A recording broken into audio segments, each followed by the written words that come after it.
La noche del accidente nadie miró a Javier a los ojos. El silencio llegó antes que la policía, antes que el amanecer de Guadalajara que tardaría todavía 4 horas en romper la oscuridad. Antes incluso del miedo que todavía no sabía nombrarse ni encontrar su lugar en los cuerpos de quienes habitaban esa cocina. Su madre, Guadalupe Mendoza, viuda de Solís, caminaba de un lado a otro de la cocina con un trapo húmedo en las manos temblorosas, limpiando una mesa de madera de pino que ya estaba limpia desde hacía horas. Pasando el trapo una y otra vez por el mismo lugar desgastado como si quisiera borrar algo invisible que solo ella podía ver, como si el movimiento repetitivo pudiera deshacer lo que acababa de pasar. Su hermano menor, Sebastián, el favorito desde que nació con esa sonrisa que derretía corazones y esos ojos verdes que había heredado del abuelo muerto. Se sentó en la silla de madera del comedor con la cabeza entre las manos temblorosas, los dedos enterrados en su cabello negro todavía húmedo de sudor frío. Respirando entrecortado como si acabara de correr un maratón aunque solo había caminado desde el coche hasta la casa.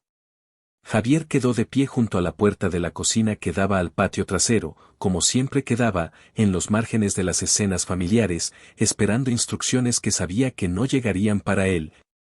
Esperando que alguien le dijera qué hacer con lo que había visto, con lo que sabía, con la verdad que le quemaba en la garganta. No fue tu culpa, le dijo Guadalupe a Sebastián con una voz que Javier no conocía, una voz suave y maternal y protectora que nunca, absolutamente nunca en sus 17 años de vida, había usado con él. Fue un error, mijo. Nada más un error. Los errores se corrigen. Se arreglan. Se olvidan. Las manos de ella temblaban mientras acariciaba el cabello empapado de Sebastián, mientras lo abrazaba con esa desesperación de madre que ve a su cachorro herido, como si pudiera absorber su culpa con ese gesto. Como si el amor maternal fuera suficiente para deshacer lo que había pasado en esa carretera oscura. El error tenía nombre completo y apellidos. Esteban Navarro Gutiérrez. El error tenía sangre seca ya en el asfalto mojado de la carretera federal. El error tenía un cuerpo destrozado que los paramédicos habían cubierto con una sábana verde olivo del hospital. Javier lo vio primero cuando iban en el Nissan Suru blanco de su madre. Javier fue quien gritó: frena, frena, hay alguien ahí. Javier fue quien llamó desde su celular Telcel a la ambulancia con manos que no podía controlar. Javier fue quien quiso hablar con los paramédicos cuando llegaron con las sirenas rasgando la noche. Guadalupe levantó la mano en ese momento preciso y el gesto fue suficiente para cerrar la escena como se cierra un libro que no quieres que nadie más lea. Pasaron los días pesados como plomo derretido y la versión oficial se solidificó como cemento fresco bajo el sol implacable de Jalisco. Un desconocido al volante, decía el reporte mecanografiado de la policía municipal. Una mala iluminación en esa curva conocida por ser peligrosa. Un informe breve de apenas 2 hojas que no hacía las preguntas correctas. Mi madre, Guadalupe Mendoza de Solís, agente de seguros con 23 años de experiencia en la compañía Monterrey. Movió hilos invisibles con la naturalidad de quien lleva años practicando ese arte oscuro de las influencias. Conocía a todos en la colonia americana donde vivían desde hacía 15 años. Saludaba a todos en misa de 7 de la mañana en la parroquia del Sagrado Corazón. Había vendido pólizas de vida a medio Guadalajara. Conocía jueces, abogados, policías, funcionarios. Todos le debían favores pequeños que ahora cobraba en silencio. Protegía a uno de sus hijos. Al hijo correcto. Al hijo que llevaba el nombre del abuelo Sebastián que había sido médico rural en Michoacán. Al hijo que estudiaría medicina como ella siempre soñó para redimir la pobreza de la que venía. La casa de 2 pisos en la calle Chapultepec se volvió un mausoleo silencioso de mentiras bien organizadas y cuidadosamente mantenidas. La pared de la sala pintada de verde apagado, ese verde institucional de hospital viejo, absorbía la luz anaranjada del atardecer tapatío que entraba por las ventanas con marcos de aluminio y la devolvía más fría. Más gris, más muerta, como si la casa misma estuviera enferma de algo que no tenía nombre ni cura. Nadie mencionaba el nombre de la víctima aunque había salido en el periódico El Informador y en las noticias locales de Televisa Guadalajara. Don Esteban Navarro Gutiérrez, 58 años, albañil con 30 años de oficio, padre de 3 hijos, esposo de Marta, vecino de la colonia Miravalle en Tlaquepaque. Muerto por atropellamiento en la carretera a Zapopan. Nadie preguntaba por las llaves del Nissan Tsuru que habían desaparecido misteriosamente durante 2 días. Nadie hablaba del golpe seco que Javier aún escuchaba de noche cuando cerraba los ojos y trataba inútilmente de dormir, ese sonido horrible de cuerpo humano contra metal que se le había metido en los huesos y en el alma.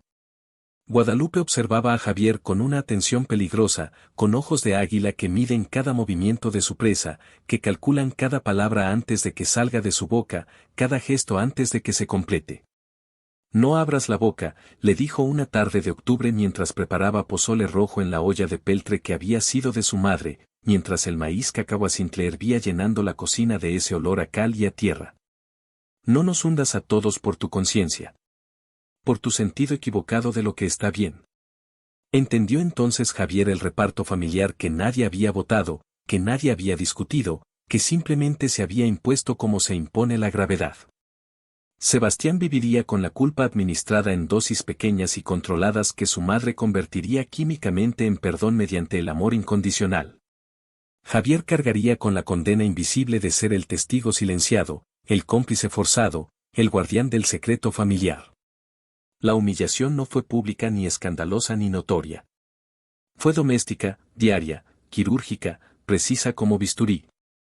Le asignaron tareas que antes no tenía, limpiar el patio cada sábado, lavar el coche cada domingo, hacer las compras del súper los miércoles. Le asignaron silencios obligatorios en las reuniones familiares cuando venían los tíos de Colima. Le asignaron ausencias estratégicas cuando venían visitas importantes, clientes de seguros, amigos de la parroquia. Lo borraron literalmente de las fotos nuevas que colgaban en la sala junto al cuadro de la Virgen de Guadalupe. Le pidieron lealtad familiar como si fuera exactamente la misma cosa que amor. Años después, cuando Javier ya tenía 26 años y trabajaba como contador público en un despacho pequeño del centro histórico de Guadalajara, los convocaron a ambos hermanos para cerrar asuntos familiares pendientes. El comedor de la casa en la colonia americana estaba a media luz de tarde nublada como aquella noche terrible del accidente. Sobre la mesa de madera oscura de pino había una carpeta azul de cartón con documentos legales notariados y un rosario de cuentas negras de azabache que había pertenecido a la abuela paterna muerta de diabetes. Guadalupe, con 62 años cumplidos y el cabello completamente blanco recogido en un chongo apretado, habló de perdón cristiano con voz todavía firme. De familia que se mantiene unida contra las adversidades del mundo, de mirar hacia adelante sin rencores que envenenan el alma. Sebastián, ahora médico cirujano exitoso con consultorio privado en Zapopan como su madre siempre soñó y rezó, evitó cuidadosamente la mirada de su hermano mayor durante toda la reunión tensa. Antes de cerrar esto, dijo Javier interrumpiendo el monólogo preparado de su madre con una calma que sorprendió hasta a él mismo, hay algo que ustedes no cerraron bien hace 9 años completos. Puso su grabadora digital Sony sobre la mesa de madera oscura exactamente entre la carpeta azul de documentos y el rosario negro de la abuela. Un clic seco como hueso que se rompe.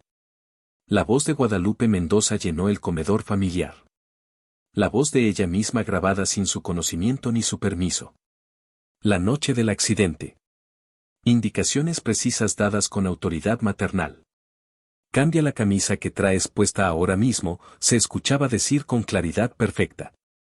Lava las manos con jabón Palmolive hasta que no quede nada. Di que estabas conmigo en la casa cuando pasó todo. Di que vimos una película en Televisa. El tiempo se contrajo violentamente en ese comedor de clase media. El rosario dejó de moverse entre los dedos artríticos de Guadalupe. La fe católica se quedó sin aire para respirar. Javier no gritó ni levantó la voz ni hizo un escándalo. Leyó fechas precisas de un cuaderno escribe de pasta dura. Octubre 15 de 2015, noche del accidente.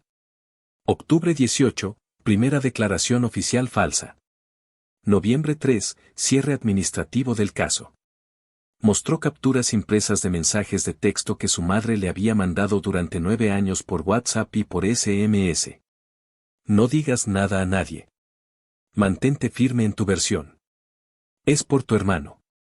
Es por esta familia.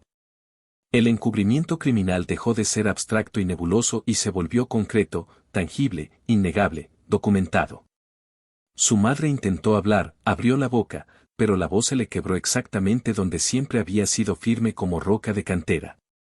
El hijo favorito se encogió por primera vez en su vida adulta, sus hombros anchos de cirujano que operaba corazones cayendo hacia adelante como si un peso invisible acabara de caer sobre él. No los hundo a ustedes, dijo Javier levantándose de la silla de madera que había sido su lugar designado en esa mesa durante 26 años. Solo devuelvo el peso que cargué durante 9 años. El peso que nunca fue mío cargar. El peso que ustedes me pusieron en los hombros cuando tenía 17 años.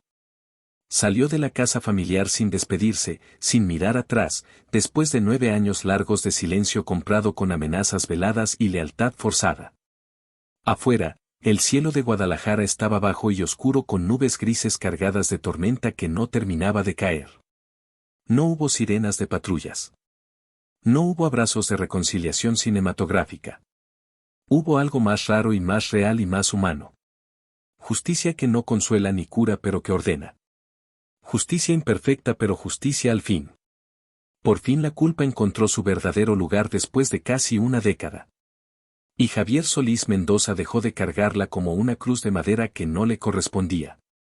Para entender cómo se llega a ese momento tenso en un comedor de clase media de Guadalajara, hay que regresar 9 años completos atrás en el tiempo. A una noche de octubre del 2015 cuando todo cambió para siempre. Javier tenía 17 años entonces y estudiaba el tercer año de preparatoria en el Colegio Cervantes de la Colonia Americana. Sebastián tenía 14 años y estaba en segundo de secundaria en el Instituto México. Siempre fueron diferentes como el agua y el aceite que nunca se mezclan. Javier era el hijo responsable y cumplidor, el que sacaba calificaciones de 9 y 10 sin que nadie se lo pidiera ni lo supervisara, el que llegaba a casa antes de las 9 de la noche. El que ayudaba sin quejarse con las compras del Súper Soriana. Sebastián era el hijo carismático y encantador, el que hacía reír a todos en las reuniones familiares con sus imitaciones, el que tenía novia formal desde los 12 años. El que su madre defendía de todo y de todos diciendo que era muy sensible, que tenía un alma artística que el mundo materialista no entendía. La casa donde vivían los tres en la calle Chapultepec número 342 de la Colonia Americana era modesta pero digna. 2 pisos de bloc pintado de amarillo pálido con rejas negras en las ventanas. Guadalupe la había comprado hacía 15 años con su trabajo duro como agente de seguros de la compañía Monterrey después de que su esposo Roberto Solís, el padre de los muchachos, muriera de un infarto fulminante a los 42 años cuando Javier tenía 8 años y Sebastián apenas 5. Ella trabajaba duro como mula de carga, salía de la casa a las 7 de la mañana con su portafolio de piel café gastada lleno de pólizas y folletos. Y regresaba a las 8 de la noche oliendo a perfume Avon barato y café frío de Oxxo. Los fines de semana preparaba comida para toda la semana en ollas enormes de peltre. Pozole rojo con chile guajillo. Tinga de pollo con chipotle. Frijoles refritos con manteca. La casa siempre olía a tortillas de maíz calentándose en el comal de barro y a velas votivas de la Virgen de Guadalupe que ella prendía religiosamente cada noche antes de dormir rezando un rosario completo. Pero desde que los muchachos eran pequeños, desde que tenían uso de razón, Javier había notado la diferencia de trato.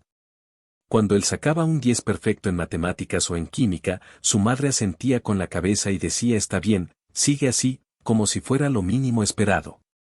Cuando Sebastián sacaba un 7 raspado en cualquier materia, era motivo de celebración familiar y le compraban un helado de 3 bolas en la nevería michoacana de la esquina.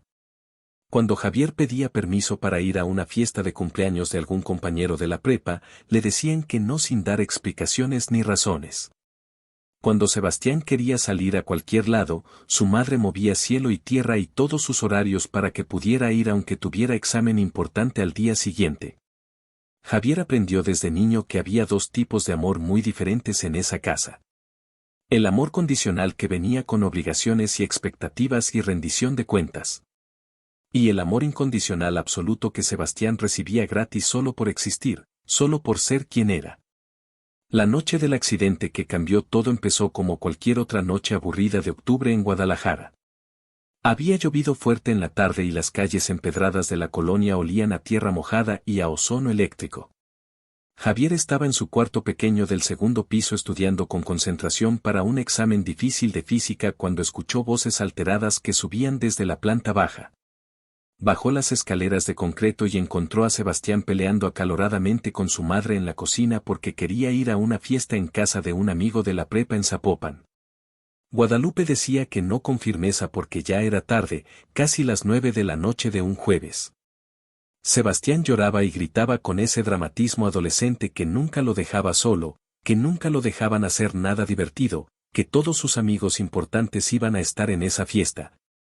Que ella no lo entendía ni lo amaba de verdad. Javier se ofreció a llevarlo en el coche de su madre para evitar el conflicto. Tenía licencia de conducir tipo A desde hacía 1 año y 3 meses, y a veces Guadalupe le prestaba su Nissan Suru modelo 98 color blanco para hacer mandados y compras. Su madre dudó varios segundos mirando a sus 2 hijos con ojos calculadores. Finalmente aceptó con varias condiciones estrictas. Que Javier manejara con cuidado. Que no pasaran de 80 kilómetros por hora. Que regresaran antes de medianoche sin excusas. Le dio las llaves del coche con una advertencia que Javier conocía de memoria. Cuida a tu hermano menor.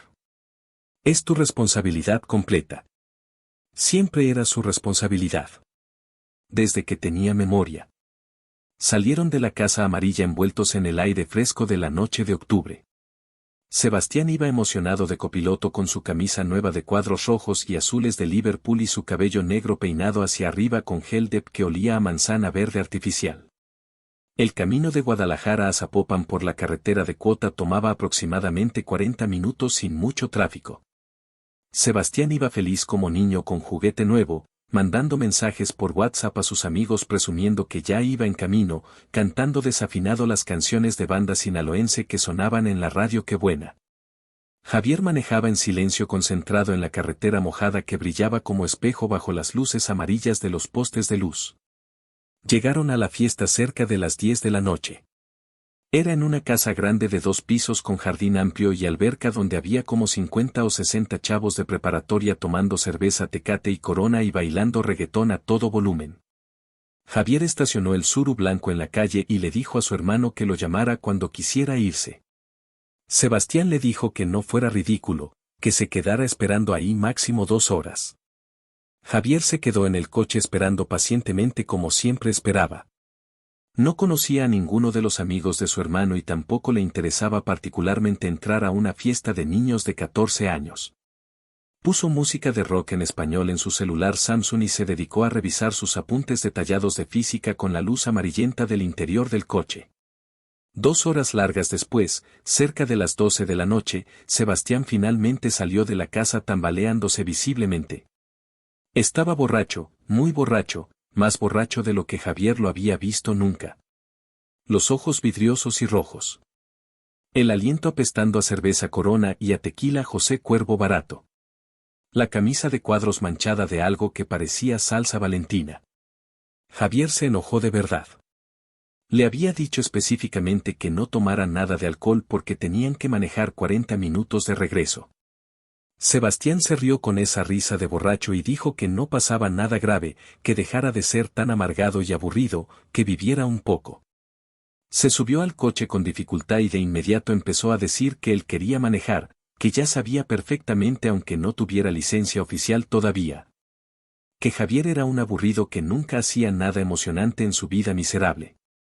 Javier dijo que no 1000 veces mientras arrancaba el motor. Pero Sebastián empezó a llorar con ese llanto manipulador que había perfeccionado desde niño y que siempre funcionaba.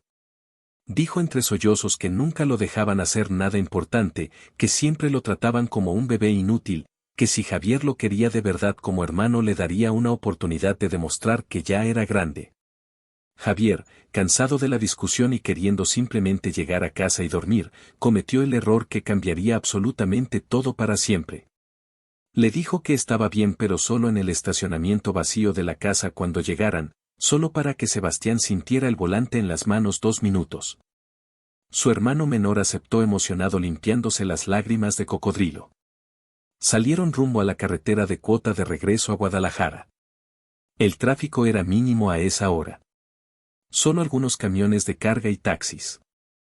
En el camino oscuro, Sebastián no paraba de insistir e insistir. Déjame manejar tantito. Solo 1 kilómetro. 2 kilómetros.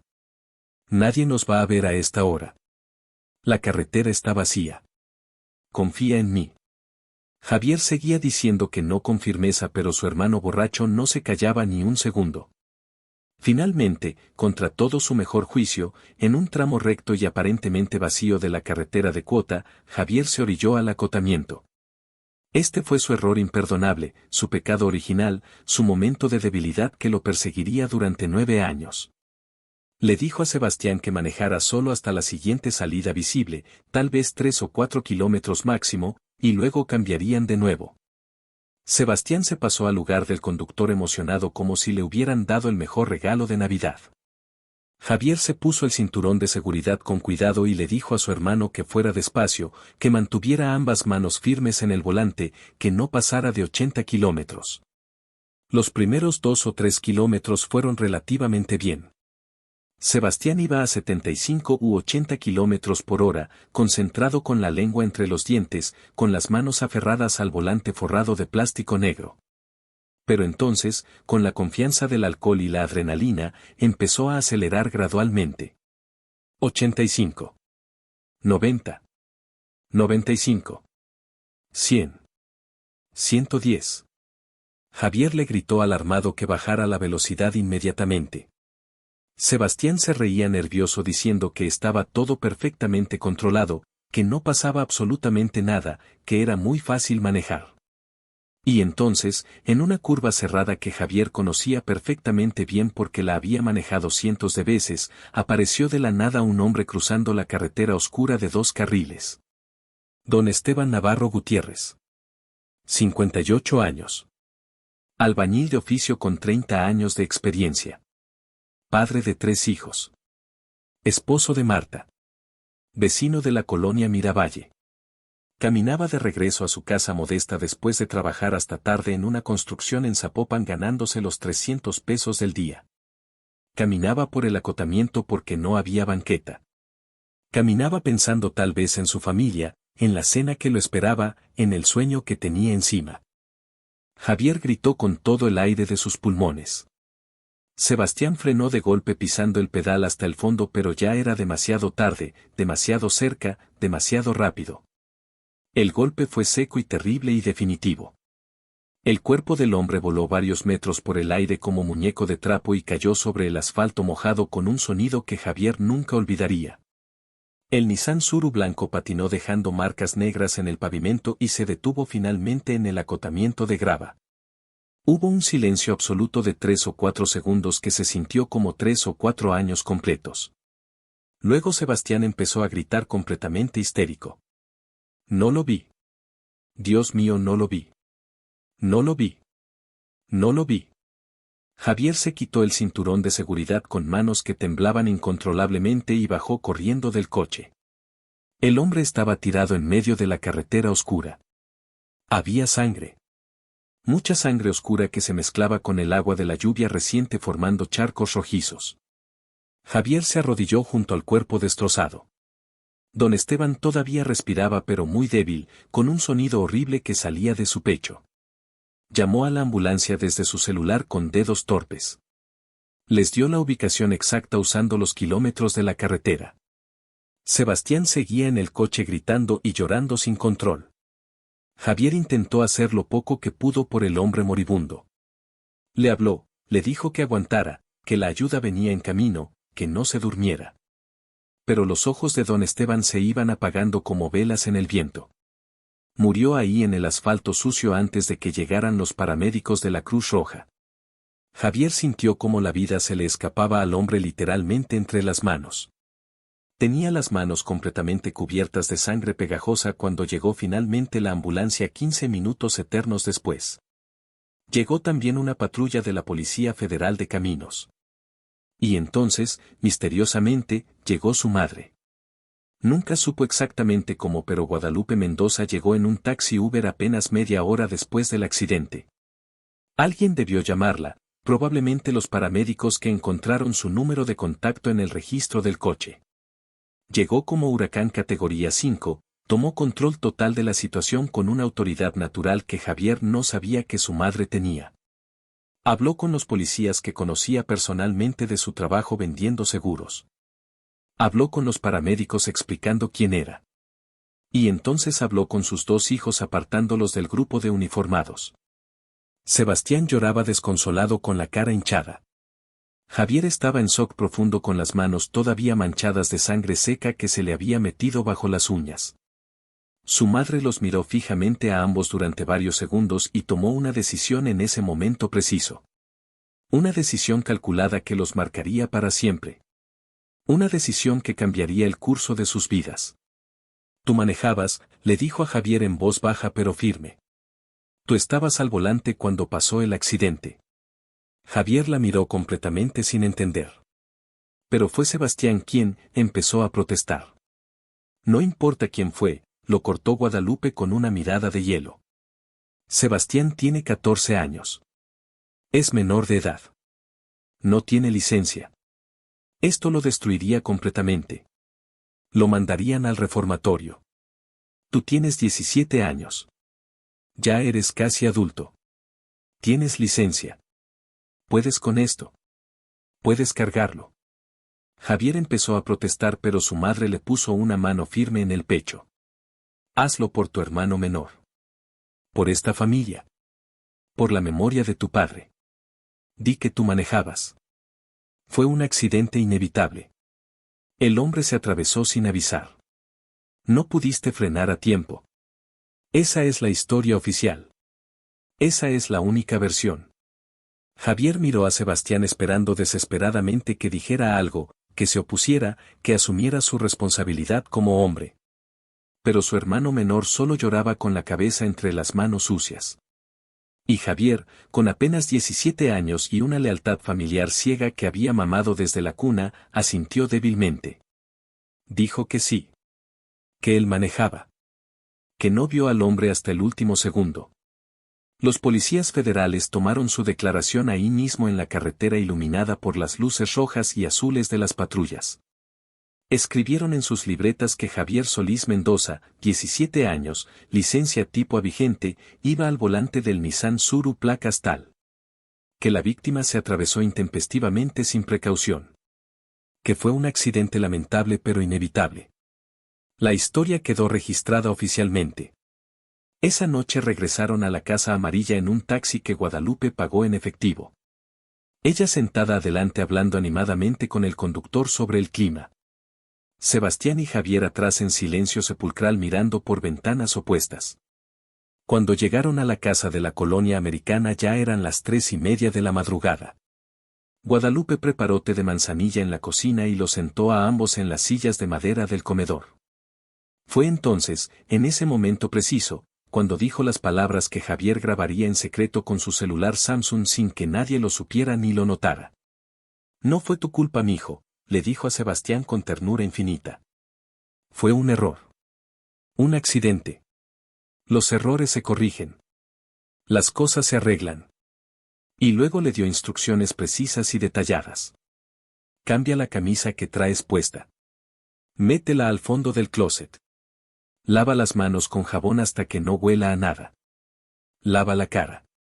Mañana si alguien pregunta, si viene algún policía o algún vecino curioso, tú estabas aquí en esta casa conmigo toda la noche viendo una película en Televisa.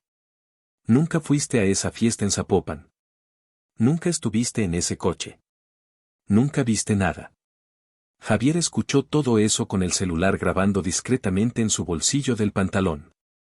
No sabía por qué lo hacía. Instinto de supervivencia tal vez. O la certeza visceral de que algún día iba a necesitar pruebas concretas de lo que estaba pasando en esa cocina. Sebastián obedeció como autómata programado. Se cambió de ropa manchada. Se lavó las manos con jabón Zest. Se fue a su cuarto sin decir palabra. Guadalupe entonces volteó a ver a Javier con ojos diferentes. Tú también vete a dormir. Mañana en la mañana tenemos que ir a dar tu declaración oficial en el Ministerio Público. Te voy a conseguir un buen abogado que conozco. Un profesional. No te preocupes por nada. Va a estar todo perfectamente bien. Pero acuérdate muy bien de esto. Tú manejabas. Esa es la única historia. Si cambias tu versión ahora después de lo que ya dijiste, Sebastián va directo al reformatorio para menores.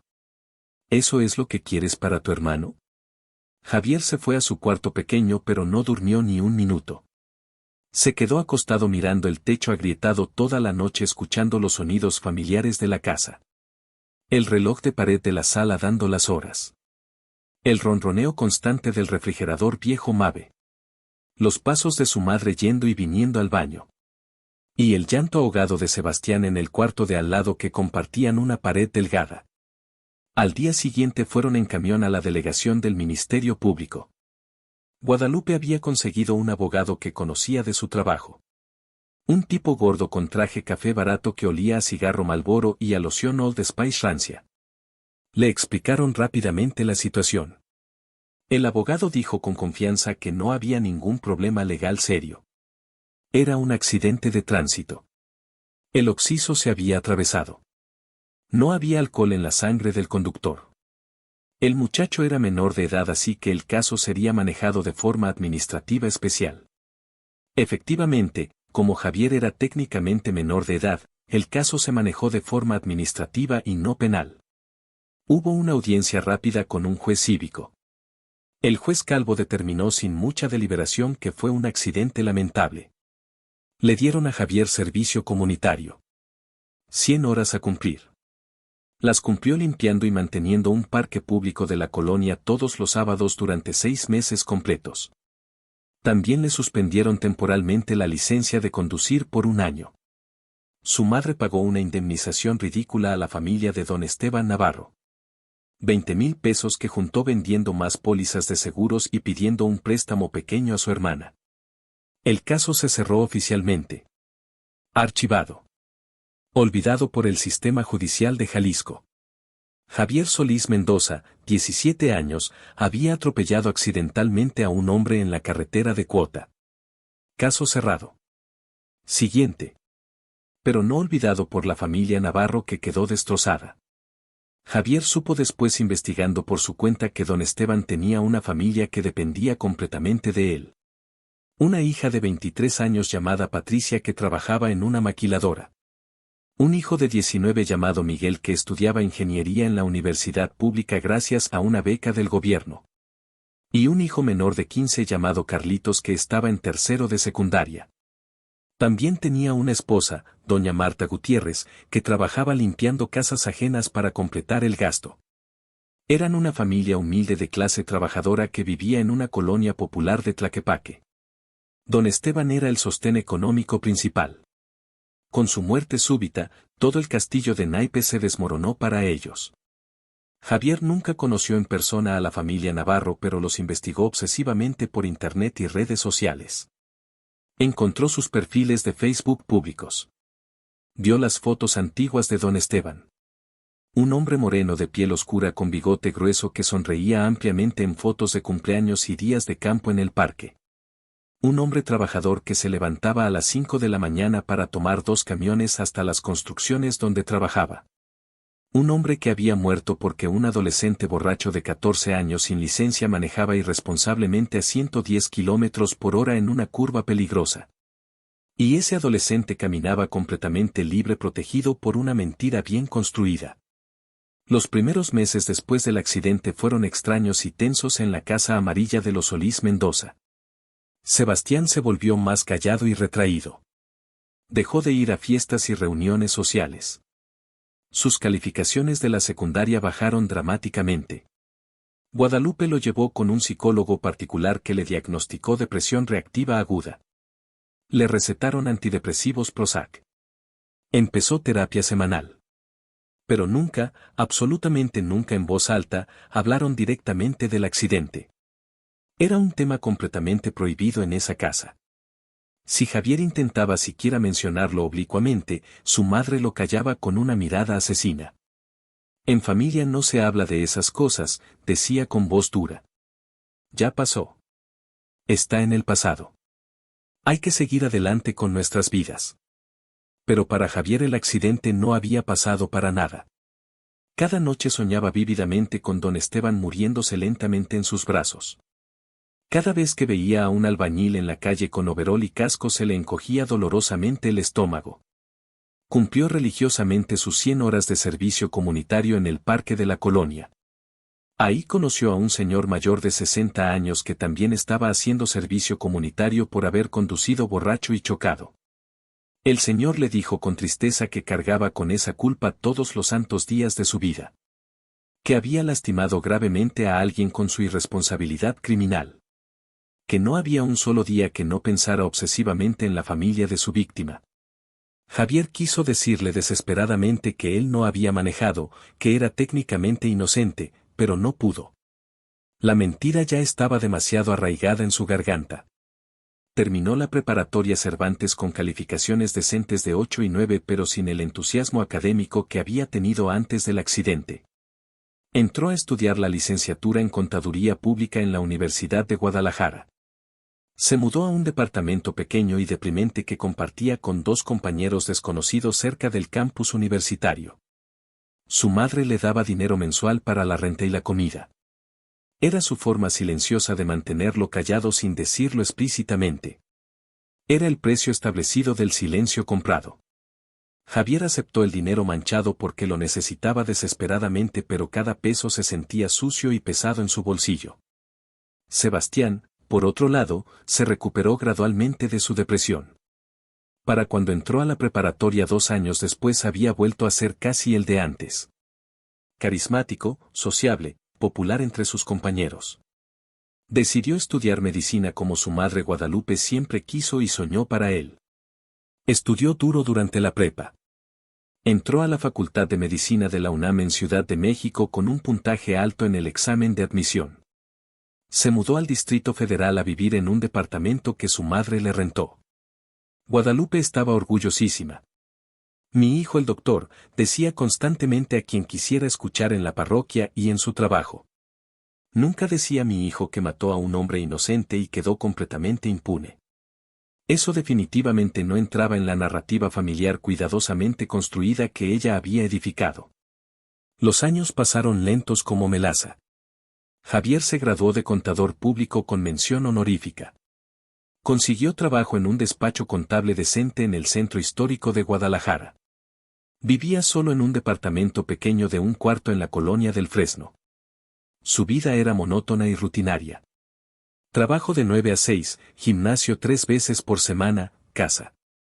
No tenía muchos amigos cercanos. Había tenido un par de novias durante la universidad pero ninguna relación seria que durara más de 6 meses. Algo fundamental en él se había roto irremediablemente esa noche en la carretera y nunca sanó del todo. Cargaba con una culpa que no era técnicamente suya pero que sentía como absolutamente propia por haberla aceptado sin pelear. Sebastián se graduó finalmente de médico cirujano de la UNAM. Hizo su servicio social obligatorio en un hospital rural de Chiapas durante 1 año. Luego regresó a Guadalajara para hacer su especialidad en cirugía general en el Hospital Civil Fray Antonio Alcalde. Se casó con una chava bonita de familia acomodada llamada Sofía. Guadalupe fue a la boda elegante en el Hotel Camino Real. Javier también fue invitado. Se sentó hasta atrás en las sillas plegables. Vio a su hermano menor sonreír ampliamente para las fotografías profesionales. Nadie mirándolos hubiera imaginado jamás que ese médico exitoso con su traje gris de Hugo Boss cargaba secretamente con la muerte violenta de un hombre inocente. Fue precisamente en esa boda lujosa cuando Javier tomó la decisión que había estado madurando durante años. Había cargado con el peso del secreto durante 9 años completos. 9 años de pesadillas recurrentes, de culpa corrosiva, de silencio forzado. Y su hermano había seguido adelante con su vida exitosa como si absolutamente nada hubiera pasado. Protegido por su madre. Protegido por una mentira sistemática. Esa noche en su departamento pequeño, Javier sacó el archivo de audio que había grabado en secreto aquella noche terrible. Lo había guardado cuidadosamente durante todos estos años en varios respaldos sin saber exactamente por qué. Lo escuchó de nuevo con audífonos. La voz autoritaria de su madre. Cambia la camisa. Lava las manos. Di que estabas conmigo en casa viendo televisión. Empezó a reunir metódicamente más evidencia durante los siguientes meses. Los mensajes de texto que su madre le había mandado durante 9 años por WhatsApp. Recordatorios periódicos sutiles de mantener la boca cerrada. Amenazas veladas sobre las consecuencias terribles de hablar. También consiguió una copia completa del expediente del accidente gracias a un conocido que trabajaba como secretario en la Fiscalía Estatal de Jalisco. Leyó el reporte policial completo por primera vez. Las inconsistencias estaban ahí claramente para quien quisiera verlas. El patrón de frenado documentado. El ángulo exacto del impacto. La velocidad estimada. Todo indicaba técnicamente que el conductor no tenía experiencia suficiente. Contrató en secreto a un investigador privado para que ubicara y vigilara a la familia Navarro. Necesitaba saber desesperadamente cómo estaban después de 9 años. El investigador le trajo fotos actuales y un reporte detallado. Doña Marta, la viuda, seguía trabajando duramente limpiando casas a sus 63 años. La hija mayor Patricia se había casado y tenía 2 niños pequeños. El hijo Miguel, que estudiaba ingeniería en la universidad, había tenido que dejar la escuela para trabajar de tiempo completo en una fábrica. El menor Carlitos había terminado apenas la secundaria y trabajaba de ayudante de mecánico. La muerte de don Esteban los había hundido económicamente de forma permanente. La indemnización miserable de 20,000 pesos se había acabado en menos de 2 meses pagando deudas. Javier sintió una rabia visceral que no había sentido antes con esa intensidad. Su hermano Sebastián era ahora médico cirujano con un consultorio privado próspero en Zapopan. Ganaba muy bien. Vivía en una casa bonita de 2 pisos en un fraccionamiento cerrado. Manejaba un Audi. Y la familia empobrecida del hombre que mató vivía en la pobreza luchando día a día. Su madre Guadalupe estaba cómodamente retirada disfrutando de su pensión del INSS y sus ahorros. Y doña Marta seguía limpiando casas ajenas a sus 63 años con las rodillas destruidas. La injusticia terrible le quemaba en el pecho como ácido. Un día de febrero recibió una llamada inesperada de su madre. Necesitaban reunirse urgentemente. Era importante. Había asuntos familiares serios que resolver. Guadalupe ya tenía 62 años y quería poner en orden sus cosas antes de que fuera demasiado tarde. Había preparado su testamento con un notario. Quería que sus 2 hijos lo conocieran y lo aprobaran. La reunión sería en la casa familiar de la colonia americana. La misma casa amarilla donde todo había empezado 9 años atrás. Javier supo inmediatamente que ese era el momento que había estado esperando. Preparó todo meticulosamente durante una semana. Hizo copias digitales del audio incriminatorio. Imprimió todos los mensajes de texto comprometedores. Preparó un documento de Word con todas las inconsistencias técnicas del caso. Y compró una grabadora digital nueva Sony en una tienda de electrónica. Llegó a la casa amarilla un sábado gris por la tarde. El cielo estaba completamente nublado. Olía a lluvia que no terminaba de caer. Sebastián llegó media hora después manejando su Audi negro brillante. Venía con su esposa Sofía, pero Guadalupe le pidió educadamente a ella que esperara afuera en el coche. Esto es solo para familia directa, dijo con firmeza. Se sentaron los 3 en el comedor familiar. La misma mesa de pino donde habían planeado cuidadosamente el encubrimiento criminal 9 años atrás. Guadalupe puso sobre la mesa una carpeta azul de cartón con su testamento notariado. También puso ceremoniosamente su rosario de cuentas negras de azabache. Empezó a hablar con esa voz firme y controlada que siempre había usado. Habló de familia unida, de perdón cristiano, de mirar hacia adelante sin rencores. Dijo que había dividido equitativamente sus bienes entre sus 2 hijos. La casa amarilla para Sebastián, que ya tenía familia propia. Los ahorros bancarios y el seguro de vida para Javier. Todos contentos. Todos en paz. Todos felices. Antes de cerrar esto, dijo Javier interrumpiendo bruscamente el monólogo preparado de su madre, hay algo que ustedes no cerraron bien hace 9 años completos. El silencio cayó sobre el comedor familiar como una cobija de plomo. Guadalupe frunció el ceño confundida. Sebastián se tensó visiblemente en su silla de madera. Javier puso la grabadora digital Sony sobre la mesa con cuidado extremo entre la carpeta azul y el rosario negro. Le dio al botón de play con dedo firme. La voz grabada de Guadalupe llenó completamente el espacio. No fue tu culpa, mijo. Fue un error. Un accidente. Los errores se corrigen. Cambia la camisa que traes. Lava las manos con jabón hasta que no huela a nada. Di que estabas conmigo en casa toda la noche viendo una película en Televisa. Nunca fuiste a Zapopan. Nunca estuviste en ese coche. Guadalupe se quedó completamente paralizada en su silla. Su rostro pasó rápidamente de la confusión inicial a la comprensión horrible y luego al terror puro. Sebastián cerró los ojos con fuerza y se llevó ambas manos a la cara. El audio siguió reproduciéndose implacable. Más instrucciones detalladas. Más mentiras cuidadosamente planeadas. Más encubrimiento sistemático. Cuando finalmente terminó, el silencio era absolutamente total. Se podía escuchar perfectamente el reloj antiguo de pared de la sala dando las 5. Se podía escuchar la respiración agitada y entrecortada de los tres. Se podía escuchar cómo se desmoronaba lentamente una mentira de 9 años completos. Javier sacó su cuaderno escribe de pasta dura. Empezó a leer fechas precisas con voz clara. Octubre 15 de 2015, noche del accidente. Octubre 18, primera declaración oficial falsa ante el Ministerio Público. Noviembre 3, cierre administrativo definitivo del caso. Leyó fragmentos completos de los mensajes de texto que su madre le había mandado religiosamente durante 9 años. No digas nada a nadie. Mantente firme en tu versión. Es por tu hermano. Es por esta familia. Es por la memoria de tu padre. Mostró copias impresas de las inconsistencias técnicas del reporte policial. El patrón irregular de frenado. El ángulo imposible de impacto. La velocidad excesiva estimada. Todo apuntaba claramente a un conductor completamente inexperto. Todo apuntaba sin lugar a dudas a que la historia oficial era completamente falsa. Intentaste, susurró Guadalupe con voz temblorosa que Javier nunca le había escuchado. Su voz autoritaria había perdido toda la firmeza acostumbrada. Sonaba vieja, cansada, derrotada, vulnerable. Pero no le salían las palabras coherentes.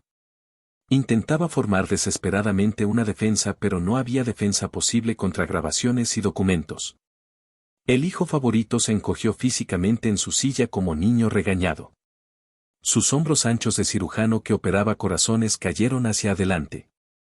Sebastián finalmente miró a su hermano mayor por primera vez en años con algo que parecía genuina vergüenza. No los hundo a ustedes, dijo Javier con una calma sorprendente que lo asombró. Solo devuelvo el peso exacto que nunca debí cargar. El peso injusto que ustedes me pusieron sobre los hombros cuando tenía apenas 17 años. Puso sobre la mesa una hoja de papel impresa. Era la información de contacto completa de la familia Navarro. Específicamente del hijo mayor Miguel, que ahora tenía 28 años y trabajaba en una fábrica de autopartes. Si quieren vivir con esto en su conciencia, dijo Javier levantándose, vivan. Pero yo no cargo con su culpa ni un día más. Van a hacer exactamente 2 cosas. Primero, Sebastián va a confesar públicamente lo que hizo. No necesariamente a la policía porque el caso está legalmente cerrado. Pero sí a la familia Navarro. Van a visitarlos en persona. Van a decirles la verdad completa. Y van a darles una compensación económica real. No 20,000 pesos ridículos. Una compensación real que les cambie la vida como su padre se las cambió con su muerte. Eso es chantaje directo, dijo Guadalupe tratando desesperadamente de recuperar su voz de autoridad maternal. Javier la miró fijamente sin parpadear. No, mamá. Chantaje es lo que tú me hiciste durante 9 años completos. Esto es justicia. Justicia tardía e imperfecta, pero justicia al fin. Ustedes deciden libremente. O lo hacen por las buenas visitando a la familia Navarro. O yo llevo toda esta evidencia comprometedora al periódico El Informador y a todas las redes sociales. Imagínate los encabezados sensacionalistas. Médico cirujano del Hospital Civil encubrió atropello mortal por 9 años. Su madre agente de seguros manipuló criminalmente el caso. ¿Cómo crees que va a quedar la reputación profesional de Sebastián? ¿Cómo crees que va a quedar tu nombre en la colonia? Guadalupe empezó a llorar silenciosamente. Era la primera vez que Javier la veía llorar desde el funeral de su padre hacía 19 años. Sebastián también lloraba en silencio con lágrimas gruesas. No fue mi intención matar a nadie, dijo con voz quebrada.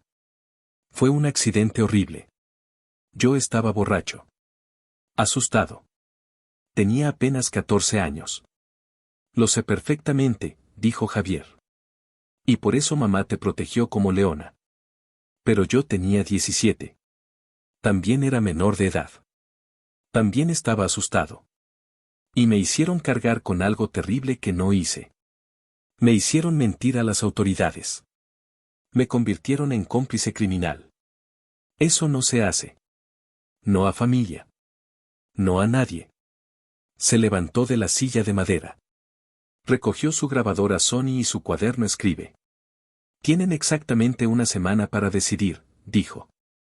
Si en una semana no han visitado personalmente a la familia Navarro, si no han ofrecido una compensación económica real y significativa, yo suelto públicamente todo esto. Y créanme, lo voy a hacer sin dudarlo. Porque he cargado con esto durante 9 años y ya no puedo más ni un día. El silencio los está matando lentamente tanto como a mí.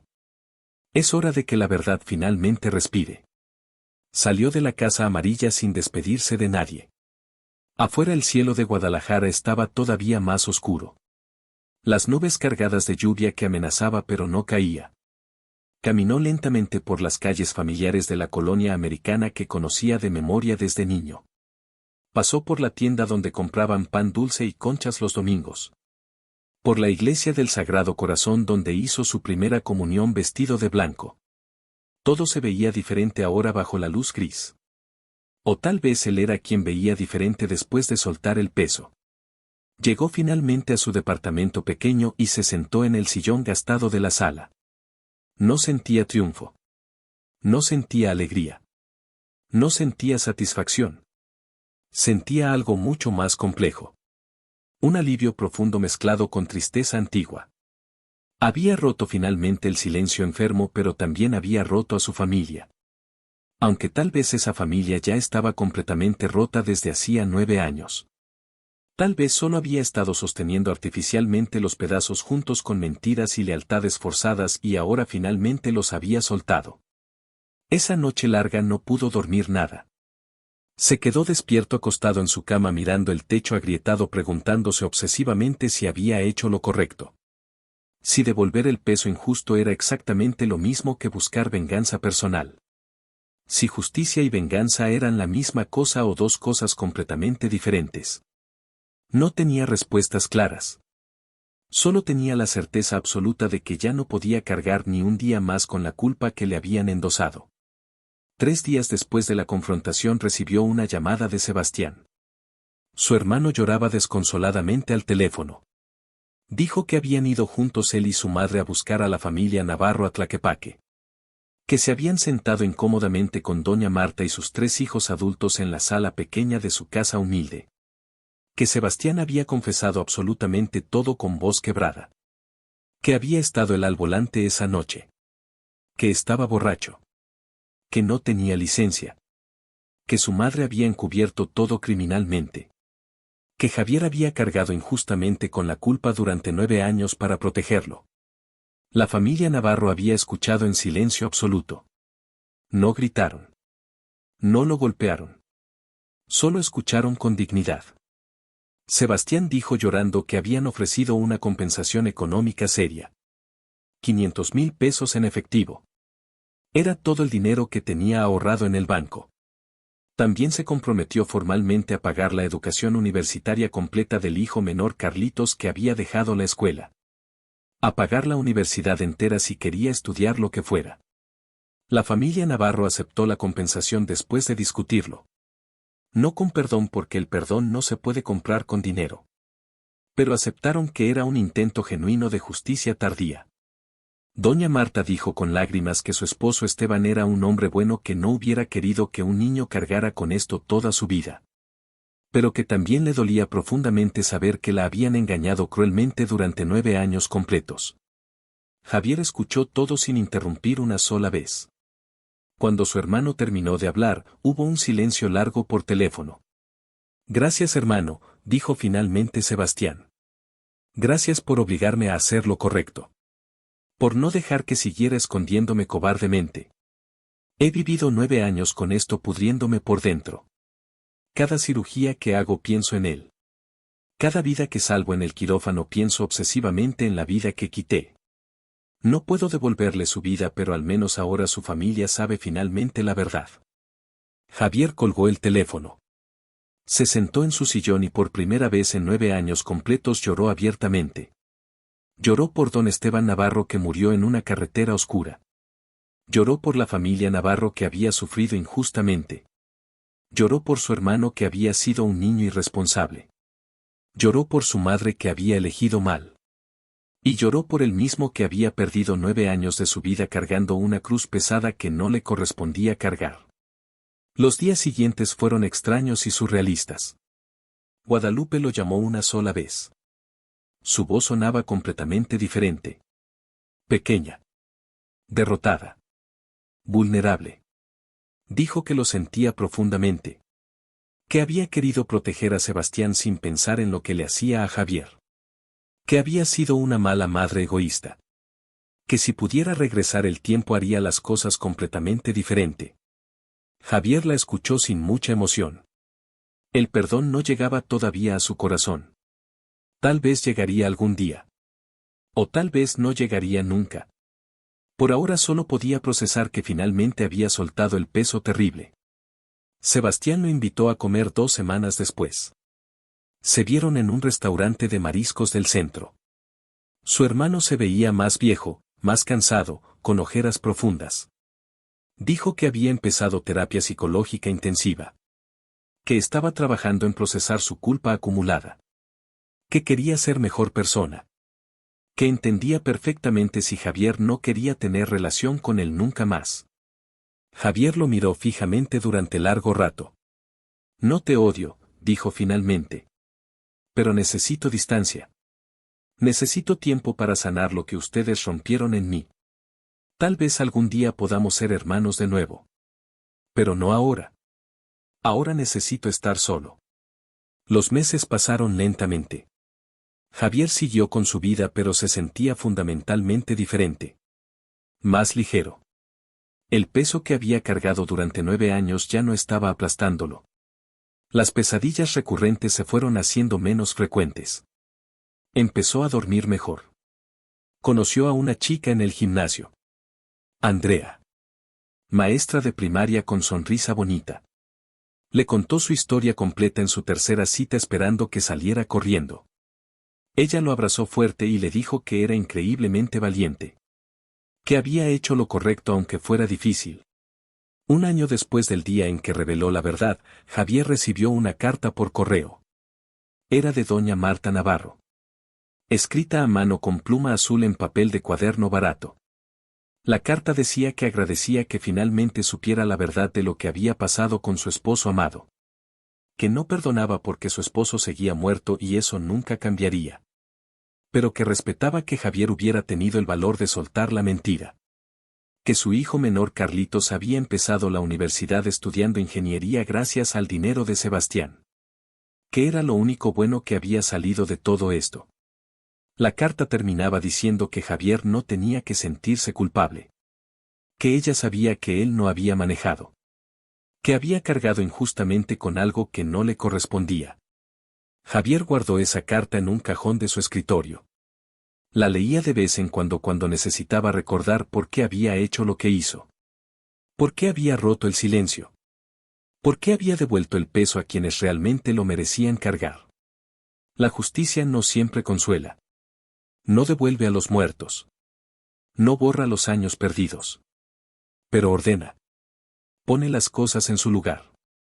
Y a veces eso es suficiente. 2 años después, Sebastián lo volvió a llamar. Dijo que iba a dar una plática en una preparatoria sobre las consecuencias de manejar borracho. Que iba a contar su historia real. Que quería que Javier estuviera ahí. Javier fue. Se sentó hasta atrás en el auditorio. Vio a su hermano subir al escenario. Vio cómo contaba la verdad completa. Cómo tenía 14 años. Cómo estaba borracho. Cómo atropelló a un hombre. Cómo su familia encubrió todo. Cómo su hermano mayor cargó con la culpa durante años. Los estudiantes escucharon en silencio absoluto. Guadalupe murió 3 años después a los 65 años. Un infarto fulminante mientras dormía. Javier y Sebastián organizaron el funeral juntos. Fue pequeño. En el velorio, los hermanos se sentaron juntos por primera vez en años. No hablaron mucho. Pero había algo diferente entre ellos. No era perdón completo. Pero era el inicio de algo. Después del entierro, Sebastián le entregó a Javier un sobre. Dijo que su madre había dejado una carta para él. La carta decía que lo sentía. Que había sido injusta. Que esperaba que algún día pudiera perdonarla. Hoy, 5 años después de aquella reunión en el comedor, Javier vive una vida diferente. Se casó con Andrea. Tienen una hija de 2 años que se llama Esperanza. Ve a Sebastián de vez en cuando. No son cercanos pero ya no son enemigos. Su hermano sigue dando pláticas en escuelas. Sigue pagando la educación del hijo de don Esteban. La noche del accidente nadie lo miró a los ojos. Pero ahora, cuando se mira al espejo, puede sostener su propia mirada. Y eso es lo único que realmente importa. El tiempo finalmente puso todo en su lugar. Guadalupe murió sabiendo que había fallado. Sebastián vive intentando compensar. Y Javier finalmente vive sin cargar culpas ajenas. Si esta historia te tocó el corazón, te invitamos a suscribirte a Historias para Distraerte. Cada día compartimos nuevas historias que exploran lo más profundo del alma humana. Porque todos tenemos derecho a vivir sin cargar culpas ajenas. Nos vemos mañana con una nueva historia.